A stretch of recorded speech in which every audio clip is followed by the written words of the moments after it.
There's a strange feeling a lot of people carry right now. It's not burnout. It's not laziness. It's not depression. It's something quieter. You sit down to work and your mind refuses to stay still. You open a book and your eyes slide off the page. You start a task and 5 minutes later, you're scrolling, snacking, clicking, switching, not because you want to, but because your brain won't let you stop. People are calling this brain rot, and they're not wrong. But the real problem isn't your attention span, it's your dopamine system. And once you understand how that system has been hijacked, you can take it back. Let's start with what dopamine actually is. Dopamine is not the pleasure chemical. That's the lie social media taught you. Dopamine is the motivation chemical. It's the signal your brain uses to say, this matters, do this again. It's what pushes you toward goals. It's what makes effort feel worth it. It's what gives you drive, curiosity, and focus. But here's the problem. Your brain didn't evolve for endless, effortless stimulation. It evolved to release dopamine after effort, after hunting, after learning, after building something, after solving a problem. Now look at your life. You can get dopamine without effort. Scroll to dopamine, click to dopamine, snack to dopamine, shop to dopamine, watch to dopamine. Your brain is drowning in easy rewards. And when dopamine comes without work, your brain starts to expect everything to feel easy. That's where things break. When you rely on constant, effortless dopamine, your brain adapts. It downregulates your dopamine receptors, meaning the same activities feel less exciting. Real work feels more painful. Boring tasks feel unbearable. Deep focus feels like punishment, not because you're weak, but because your brain has been trained to expect stimulation on demand. You didn't lose discipline. You lost dopamine sensitivity. And this is why real achievement now feels dull. It's why you avoid hard tasks. It's why you procrastinate even on things you care about. It's why your attention span feels broken. Your brain isn't broken. It's overstimulated. And this is where the dopamine detox comes in. Let's clear something up. A dopamine detox is not about eliminating dopamine. That would be impossible. It's about removing artificial, hyperstimulating sources of dopamine. It's about creating scarcity again, so your brain can reset its reward system. When you remove easy dopamine, your receptors upregulate, which means small things feel rewarding again.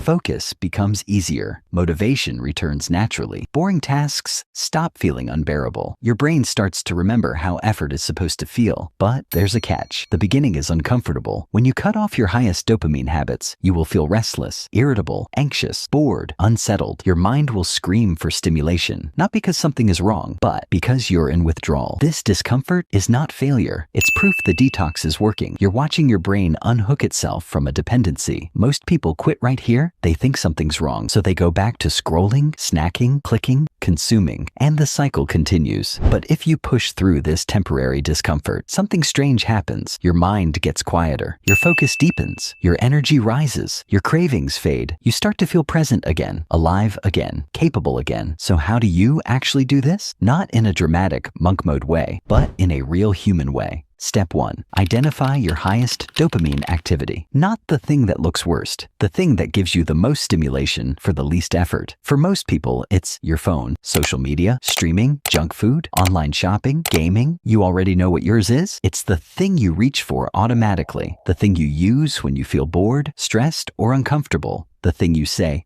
you'll quit someday. That's your target. Step 2. Remove it temporarily, not forever, not dramatically, just for 3, 7, or 14 days. This creates artificial scarcity. It tells your brain this reward is no longer unlimited, and your brain starts adapting. Step 3. Replace. Don't just remove. You cannot leave a vacuum. Your brain will fill it with something worse. Replace easy dopamine with slower rewards. Reading, cooking, walking without music, journaling, exercising in silence, learning a skill, sitting with your thoughts. These won't feel amazing at first. They will feel boring. That's normal. That's your nervous system recalibrating. Give it time. Now let's talk about something deeper, the difference between pleasure and satisfaction. Pleasure is external, fast, effortless, short-lived. Satisfaction is internal, slow, effortful, long-lasting. Pleasure fades quickly. Satisfaction builds confidence. Pleasure leaves you emptier. Satisfaction leaves you stronger. A dopamine detox shifts your brain from chasing pleasure to building satisfaction. And here's the paradox. The more satisfaction you build, the more dopamine your brain produces naturally from progress, competence, growth, discipline, self-respect. You don't lose joy. You trade cheap joy for real real joy. Now let's talk about what this does to your brain. Every time you choose discipline over distraction, you strengthen your prefrontal cortex. That's the part of your brain responsible for planning, focus, self-control, long-term thinking, and you weaken the primitive impulse-driven parts of your brain, meaning it gets easier to say no, easier to focus, easier to delay gratification, easier to start hard things. This is not about willpower. This is about rewiring. And when you stay consistent, something powerful happens. Your attention span expands, your thoughts become clearer, your energy stabilizes, your motivation returns. Tasks you used to dread start to feel interesting, not exciting, but engaging. You stop feeling like a slave to stimulation. You start feeling like the driver again. But here's the part nobody tells you. This is not a one-time fix. Your brain will always drift toward easy dopamine because that's what it evolved to do. So the real game is not one detox. It's system design. You make discipline the path of least resistance. You change your environment. You remove apps from your phone. You block websites. You keep junk food out of your house. You leave your phone in another room. You surround yourself with people who value growth. You don't rely on motivation. You rely on friction. And friction